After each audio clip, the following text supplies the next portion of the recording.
کہانی کا نام چاند کی روشنی کی چوری۔ ایک دن رات کا آسمان عجیب لگ رہا تھا۔ تارے تو تھے مگر چاند بالکل مدھم سا تھا۔ اس کی چمک جیسے کسی نے چرا لی ہو۔ سب لوگ حیران تھے، خاص طور پر ننھا ریحان جو ہر رات چاند کو دیکھ کر سوتا تھا۔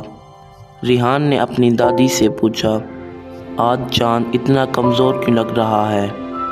دادی نے آہستہ کہا، لگتا ہے چاند کی روشنی چوری ہو گئی۔ پرانے زمانے میں ایک جادوگر تھا جو سورج اور چاند سے جلتا تھا۔ ہو سکتا ہے وہی واپس آ گیا ہو۔ یہ سن کر ریحان نے فیصلہ کیا کہ وہ چاند کی روشنی واپس لے کر آئے گا۔ وہ اپنے خوابوں کی مدد سے آسمان میں چلا جاتا ہے۔ وہاں چاند اداس بیٹھا تھا، اس کا رنگ زرد اور آنکھوں میں آنسو۔ کیا تمہاری روشنی چوری ہو گئی ہے؟ ریحان نے نرمی سے پوچھا۔ چاند نے سر ہلایا۔ ایک سیاہ جادوگر آیا اور میری روشنی چھین لی تاکہ سورج اکیلا چمکے۔ ریحان نے آواز دی، سورج، کیا تم نے یہ سب دیکھا؟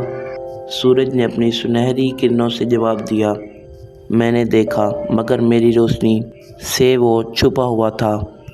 پر میں تمہیں ایک اپنی کرن دیتا ہوں، اس سے تم روشنی کا سراغ پا سکتے ہو۔ ریحان نے سورج کی کرن کو ہاتھ میں پکڑا اور اندھیری غار میں جا پہنچا جہاں جادوگر چھپا بیٹھا تھا۔ کرن کی روشنی سے وہ غار روشن ہو گئی اور جادوگر حیرت سے چیخ اٹھا۔ ریحان نے بہادری سے روشنی چھینی اور چاند کو لوٹا دی۔ چاند دوبارہ جگمگانے لگا، اس کی چمک پورے آسمان میں پھیل گئی۔